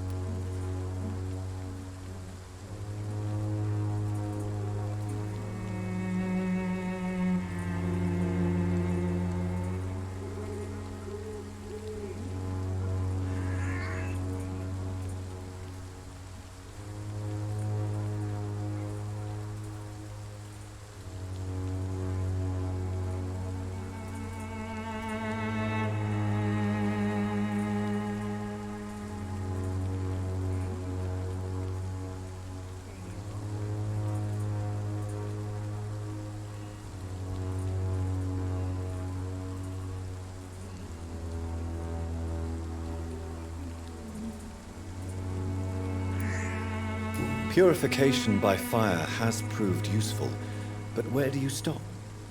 Burn the clothes? The buildings? The corpses? Worse? Your lack of faith is predictable. But my task is to convince rational minds like yours to see the light. This is God's will. You're mad and dangerous. You're nothing but a soulless butcher. A small-time Torquemada. The Savonarola of Whitechapel.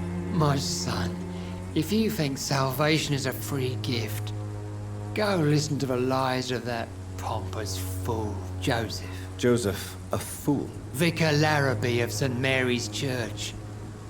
While he continues preaching his fraudulent redemption, more and more people die in the streets.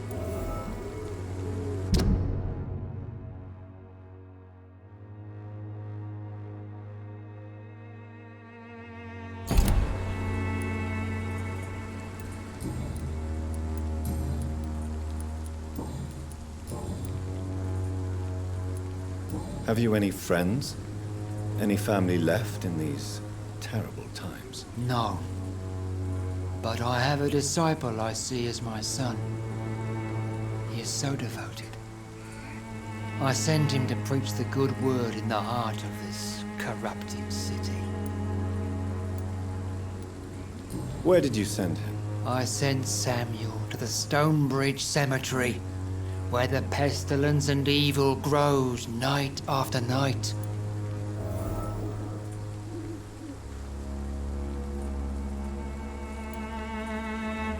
You sent him on some preaching crusade during the epidemic. As a true believer, Samuel will fear no evil while he walks through the valley of the shadow of death.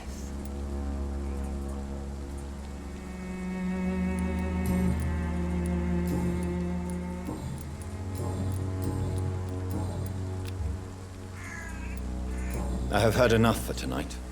Goodbye.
Morbidity can breathe its own beauty and grace.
angel made flesh, I tell you. Good evening, sir. I'm Dr. Reed. I would like to ask you a few questions. Please be my guest. Although I may not be the best informant regarding this part of town, my words speak about that which the eyes cannot see. Really? Are you an artist of some kind? I'm a poet, sir. Richard Nethercott, at your service.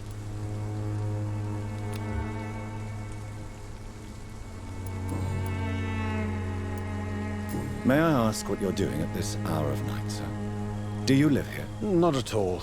I'm just enjoying the pleasure of a quiet walk. Though night talks are always preferable, if you ask me. Especially with strangers.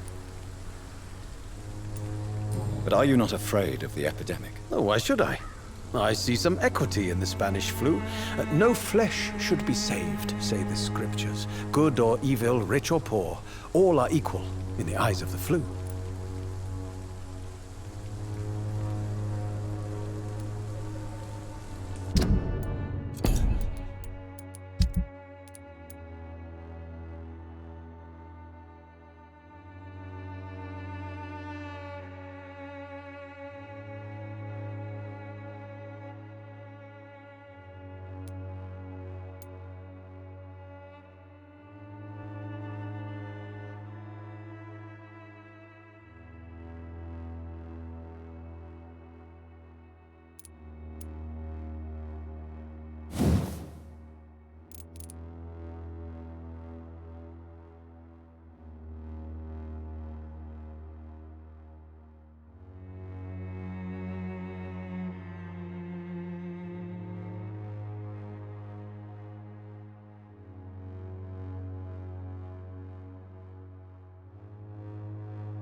If you say so. But as a physician in a time of epidemic, I must caution you to avoid unnecessary exposure, sir. Thank you, Doctor. But we both know the seeker of truth has to go boldly where the weak dare not.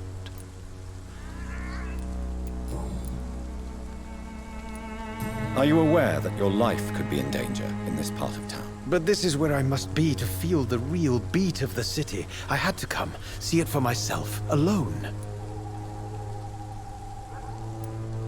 I understand your need for solitude, but it's not safe around here. I don't care. I don't have many friends, Doctor, and my family despises me. If some misfortune came upon you, who would be here to help you? Well, you, for a start, my dear Doctor. What are your thoughts on the terrible situation in this city? Terrible, you say? No. Of course, the death of so many innocents is a tragedy.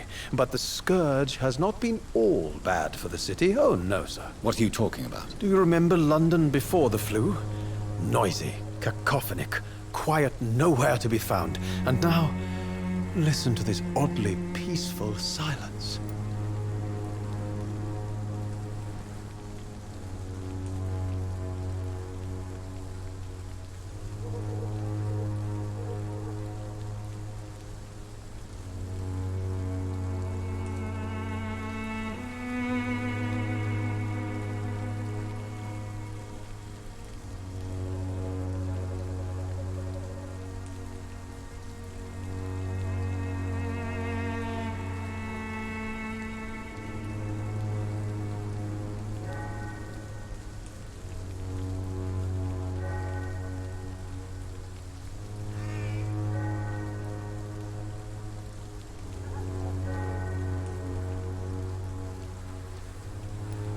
Yes.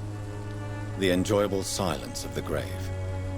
You have a unique perspective on the situation, I must admit. Most people fail to understand my perspective. I don't blame them. But how could I call myself a poet if I veiled my feelings?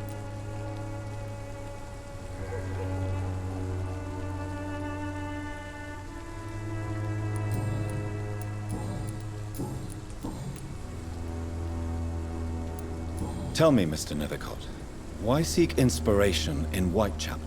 The place is not beautiful per se, but how to explain it?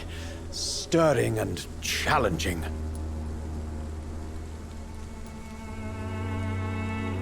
Do you not think it a little morbid? On the contrary, sir. Whitechapel is full of life, full of beauty. Just like my dear muse, the wonderful Camellia. What can you tell me about Camellia? Not much. And that's the beauty of it. She can't speak, you know. She's a locked mystery who exhales kindness and sweetness.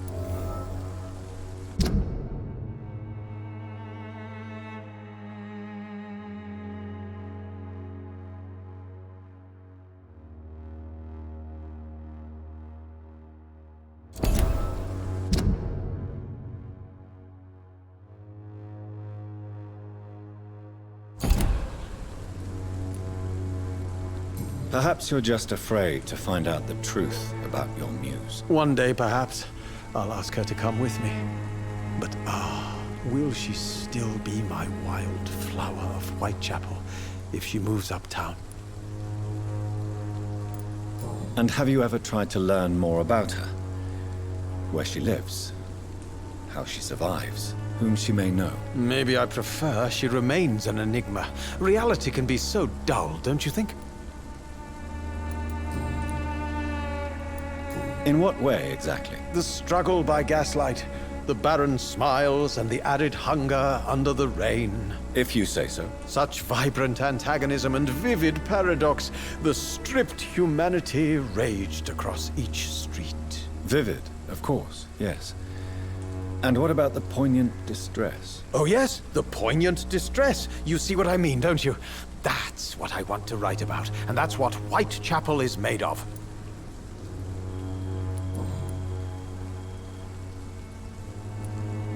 Did you know the mute florist is a member of a secret society? No, I didn't. But I thank you for this information, sir. For it only enriches the mystery surrounding the precious Camellia. Are you not curious? Is there not more you wish to know? That girl has not an ounce of malice in her. Whatever she may be hiding, it's certain to be for the benefit of most, if not all.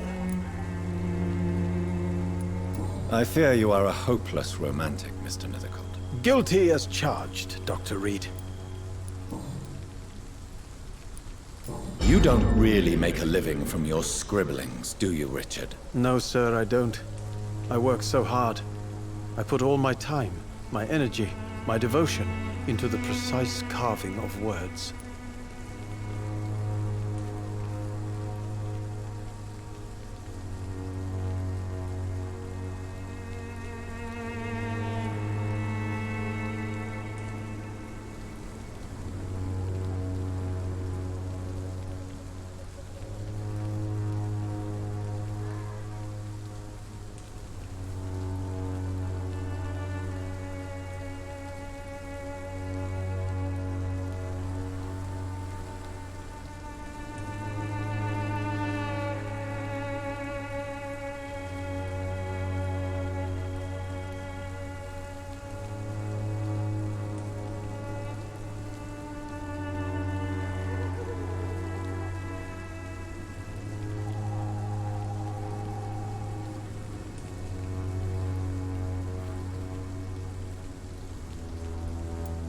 Still, you don't seem to suffer from poverty. With thanks to my parents, actually.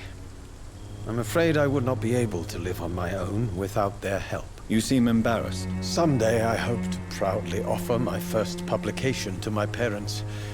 Until that day, I'll remain the failure of a son they have to support.